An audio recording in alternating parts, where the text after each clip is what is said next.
गणेश जी की पूजा हो, उत्सव हो, विसर्जन हो, एक नारा हमेशा गूंजता है, गणपति बप्पा मोरया। अब गणपति बप्पा का मतलब तो समझ आता है, मोरया का अर्थ क्या है और गणपति बप्पा मोरया क्यों बोला जाता है। चलो आज आपको ये बहुत गहरी बात समझाते हैं। इससे आपको एक भक्त और भगवान के बीच के रिश्ते की जो गहराई है ना, वो भी अच्छे से समझ में आएगी। देखिए 14वीं शताब्दी में गणेश जी के एक बहुत बड़े भक्त हुए जिनका नाम था मौर्य शालिग्राम जी।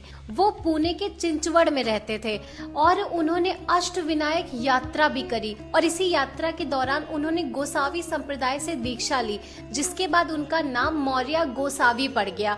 और इसी के साथ साथ उन्होंने एक नियम भी लिया कि वो हर चतुर्थी को अपने गांव चिंचवड़ से मोरगांव मयूरेश्वर भगवान के दर्शन करने जाया करेंगे और ये नियम उनका काफी लंबे समय तक चलता रहा।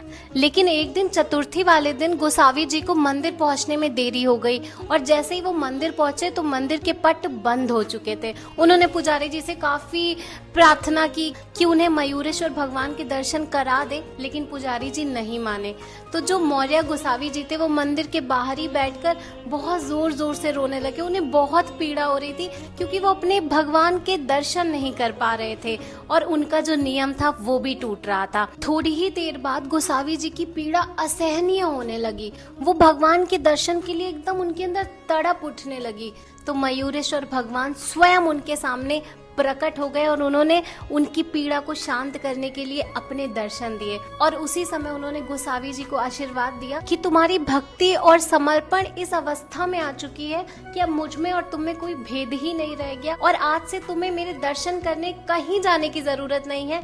मैं हमेशा तुम्हारे साथ ही रहूंगा, तुम्हारे पास ही रहूंगा। और उसके बाद कहते हैं कि निरंतर जो गणेश जी हैं वो गोसावी जी के साथ ही रहने लगे और उसके बाद से ही जो भक्तजन है वो गणपति बप्पा मोरया बुलाने लगे, क्योंकि भक्त और भगवान का भेद खत्म हो चुका था। और इसके पीछे भक्तों का भाव ये भी था कि मौर्य जी जैसी भक्ति मुझे भी दे और आप मेरे साथ भी निरंतर रहें और अपनी कृपा हम पर हमेशा बनाए रखें। और तब से लेकर आज तक गणपति बप्पा मोरया चलता आ रहा है, जो कि एक भक्त और भगवान के बीच का जो गहरा रिश्ता है उसे भी प्रदर्शित करता है।